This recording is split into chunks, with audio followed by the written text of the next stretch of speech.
Going through my method on filling a SnowGlobe tumbler.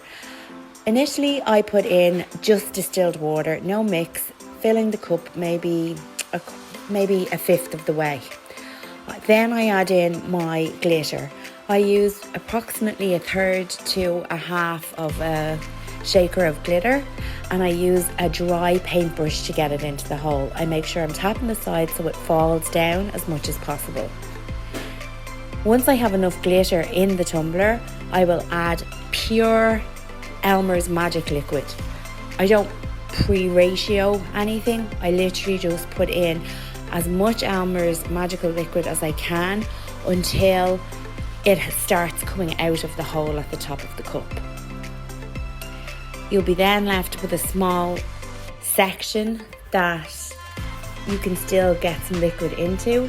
And what I use then is I go in with the distilled water again, and the distilled water helps to seal up as much as you can, but you will still be left with a small air bubble. So here you can see this is the air bubble that's at the top here. I'm just using a condiment bottle and I'm getting in as much distilled water as I can. The distilled water, because it's not as thick as the Elmers, you can get more of it into the cup.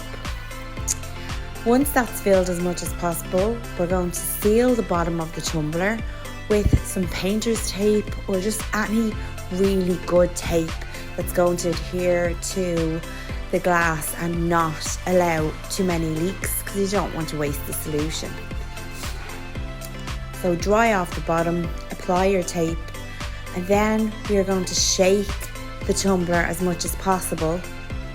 You're shaking at this point for two purposes.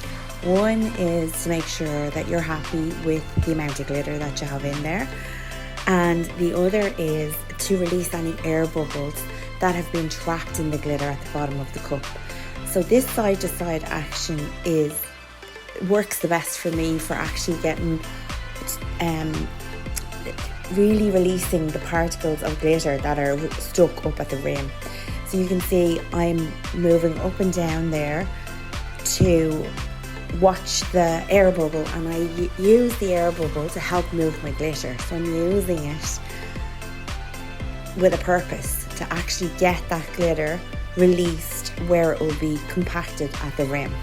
And then I make sure that the air bubble can move all the way around the rim, and that means that all my glitter has been released up and is moving around the mixture, which will give you the best look to your flow.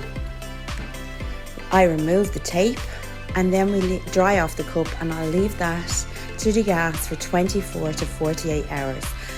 So come back for part 2 where I'll show you how to make your air bubble as small as possible and seal.